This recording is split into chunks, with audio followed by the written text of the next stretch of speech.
Israel ప్రధాని Netanyahu ప్రపంచంలోని అత్యంత ముఖ్యమైన నగరాలలో ఒకటైన న్యూయార్క్ కు పయనమవుతున్నారు. అయితే ఆయన పర్యటనకు ముందే అక్కడి రాజకీయ వర్గాలలో తీవ్ర అలజడి మొదలైంది. కారణం న్యూయార్క్ మేయర్ గా ఎన్నికైన జోహ్రాన్ మమ్దాని చేసిన సంచలన ప్రకటన.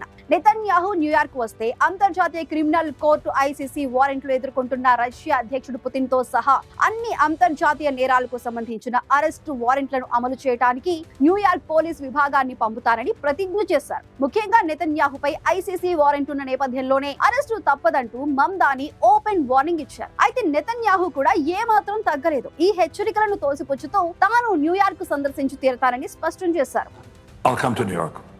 Okay.